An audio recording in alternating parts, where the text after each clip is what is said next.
The rapture of the church is the next important event in God's chronology related to prophetic activities. There are no more prophecies to be fulfilled before the rapture takes place. It is imminent, that is. It can happen at any moment. Indeed, there is nothing but the long-suffering grace and mercy of God that can prevent it from occurring at once. However, while there are no signs for the rapture, there is at least one important indicator that it is at hand. This indicator is the status of preparations for the next Jewish temple to be built on the Temple Mount in Jerusalem.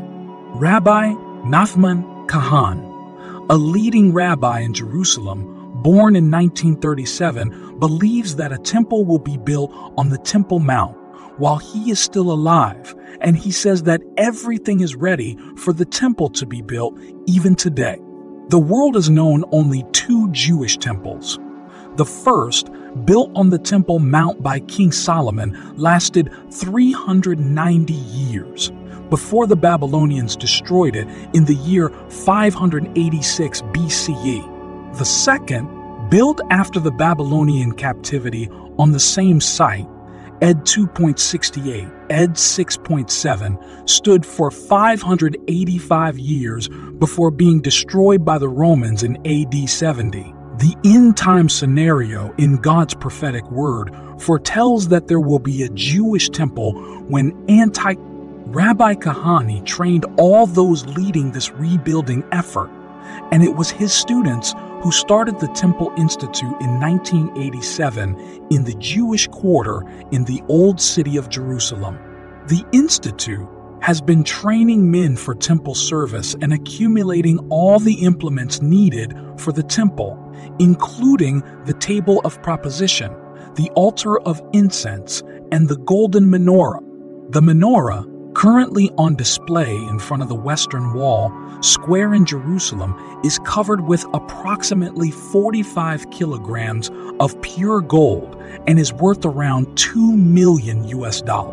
Many believe that the original menorah, a 7-branch candelabrum, was taken to Rome after the Second Temple was destroyed because a relief on the Arch of Titus in Rome seems to depict just that.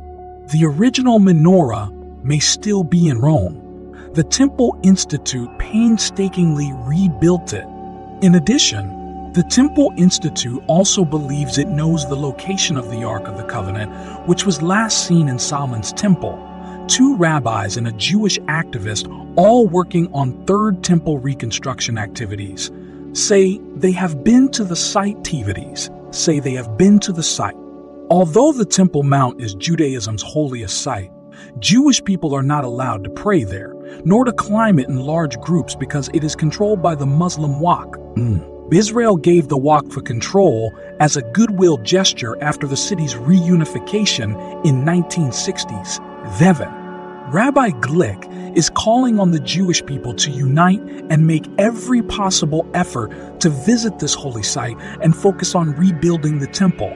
For several years, he directed the efforts of the Temple Institute to prepare for reconstruction. The Faithful of the Temple Mount, by Gershon Salomon, has a foundation stone ready for when construction begins. It is said to have been consecrated with water from the biblical well of Siloam and cut with diamonds. Near Jericho, in the Jordan River Valley, a training center educates men, believed to be of the tribe of Levi and priestly family, on how to serve in the upcoming temple. Over the past 25 years, this center has trained thousands from all over the world. Many of the priestly garments are prepared and put away. Rabbi Kahane, who received the first set of priestly robes, keeps them in his closet, ready to be donned immediately. It took years of research to make these garments. Special linen fibers were imported from India, and many trips abroad were needed to get the right colors for the clothes. Emissaries even went to Istanbul to buy cocoons from the mountains, from which the correct shade of crimson is extracted. The secret of the right shade of blue was lost since the destruction of the Second Temple, until the non-profit organization Peltakelet identified it as the Murex trunculus or Hexaplex trunculus, the striped dye mollusk found near the Mediterranean Sea.